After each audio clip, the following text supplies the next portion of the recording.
Question है 45 days में opposite party को कंज्यूमर कंप्लेंट के लिए अपना रिप्लाई फाइल करना चाहिए, जिसको कहते हैं रिटर्न स्टेटमेंट। तो इस थ्योरी पर आज हम चर्चा करेंगे। इसमें दो प्रश्न हैं।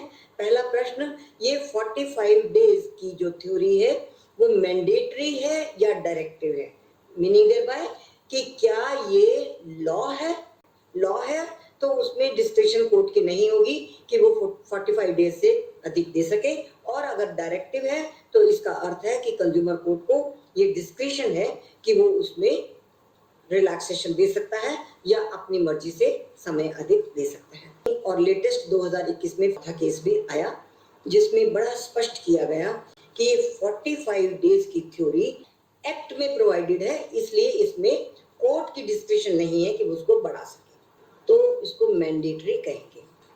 आज आपने कंज्यूमर कंप्लेंट डाली है, 21 दिन के अंदर अंदर कोर्ट को ये डिसाइड करना होता है कि आपकी ये कंप्लेंट सही है, एडमिट करने लायक है, या इसको रिजेक्ट किया जाएगा। तो 21 दिन का समय जो दिया गया है उसके भीतर उनको डिसाइड करना होता है कि ये कंज्यूमर बनता है, with in limitation time file किया गया है। जैसे 2 साल का समय है तो 2 साल के समय के अंदर अंदर कंप्लेंट फाइल की गई है। जिस कमीशन में वो डाली गई है क्या उसकी टेरिटोरियल या पेक्यूनरी जुरिडिक्शन है। पैसे के मामले में इसी कोर्ट में आपकी सुनवाई हो सकती है, और स्थान जो है आपका एरिया जो है उसकी दृष्टि से भी इसी कमीशन में आपकी सुनवाई हो सकती है। नहीं, ये 3 चीजों को देखा जाता है। अब हम आते हैं नोटिस पर। नोटिस में अमूमन क्या होता है, सभी कमीशंस में लगभग नोटिस में केवल समन की एक पेज भेजा जाता है, डॉक्यूमेंट्स नहीं भेजे जाते, क्योंकि बहुत सारे डॉक्यूमेंट्स बल्क में होते हैं। उसमें यदि डॉक्यूमेंट्स नहीं लगे हैं और पार्टी को 30 दिन का टाइम दिया जाता है और 30 दिन बाद आती है पार्टी, तो वहां से 45 डेज की लिमिटेशन शुरू नहीं होगी, क्योंकि 45 डेज की लिमिटेशन तब शुरू होगी जब पार्टी को बाकायदा नोटिस के साथ साथ सारे डॉक्यूमेंट्स भी दे दिए जाएं, ताकि वो उस डॉक्यूमेंट्स को पढ़ सके और अपना जवाब बना सके।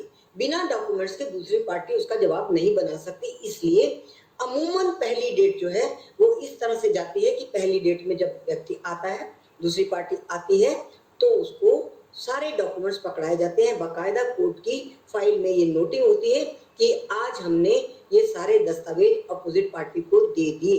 उस दिन से एक्चुअली 30 दिन का टाइम दिया जाता है, 1 महीने का टाइम दिया जाता है कि 1 महीने के अंदर अंदर आप अपना जवाब दीजिए on the basis of all this documents which have been provided to you. जब उनको नोटिस मिल जाता है उसके बाद से 30 दिन की गणना शुरू होती है, और 30 दिन के बाद यदि पार्टी नहीं आती है अपना रिटर्न स्टेटमेंट लाकर, तो उसको 15 दिन और दिए जाते हैं, तो टोटल 45 डेज दिए जाते हैं। फिर क्या ये मैंडेटरी है या डायरेक्टिव है, वो मैंने आपको समझाया कि ये मैंडेटरी है, ये लॉ का प्रावधान है, इसमें कंज्यूमर कमीशन की कोई डिस्क्रिप्शन नहीं है। किंतु आप देखते हैं बार बार ये प्रश्न आता है हमारे पास कि 45 डेज तो कब से हो गए, तो आप ये समझ लीजिए 45 डेज शुरू कहाँ से होते हैं। भ्रम को दूर कर लीजिए, 45 डेज शुरू तब होंगे जब उनको डॉक्यूमेंट हाथ में पकड़ा दिए जाएंगे। आपको भी ये जानकारी होगी, नोटिंग कर दी जाएगी कि अब से 30 दिन शुरू हो गए, और फिर 15 दिन आवश्यकता पड़ने पर दे दिए।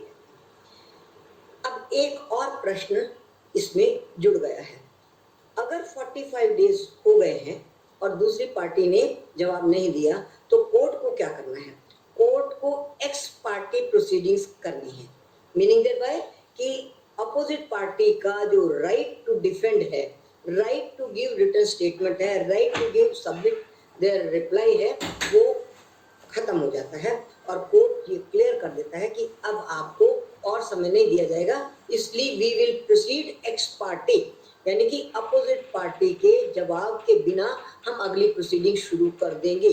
तो अगली प्रोसीडिंग्स में क्या होगा, कंप्लेनेंट को कहा जाता है कि अब आप अपनी एविडेंस दे दीजिए, एविडेंस दे दीजिए, मैंने आप अपना evidence by way of affidavit होता है, तो आप अपना एफिडेविट दे दीजिए।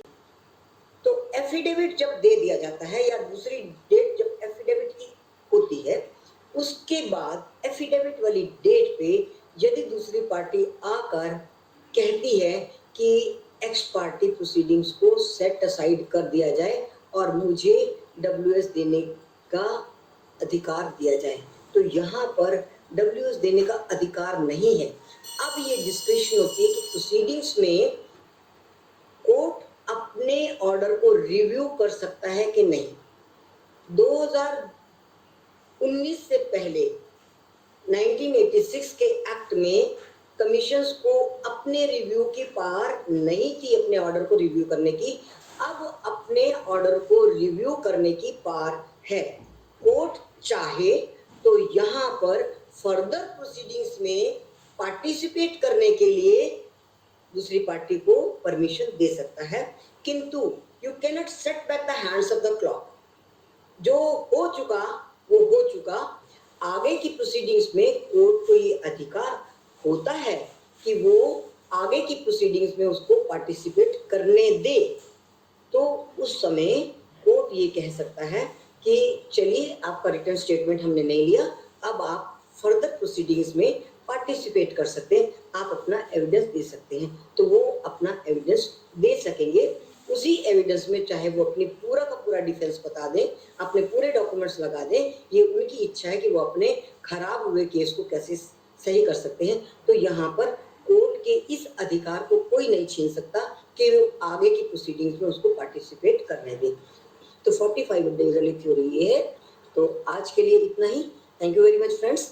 हम फिर मिलेंगे अगले सप्ताह। आप अपनी बात रखिए, आपको क्या जानना है वो हमें लिखिए। हम जो इसका सब्जेक्ट का चुनाव करते हैं वो आपके भेजे हुए पत्रों के माध्यम से, ईमेल के माध्यम से, कि हमें लगता है कि कंज्यूमर को कहाँ दिक्कत हो रही है, उसके आधार पर हम विषय का चुनाव करते हैं। तो आप हमारे साथ बने रहिए और अपना मत और अपनी बात और आप क्या जानना चाहते हैं वो हमें अवश्य लिखते रहिए।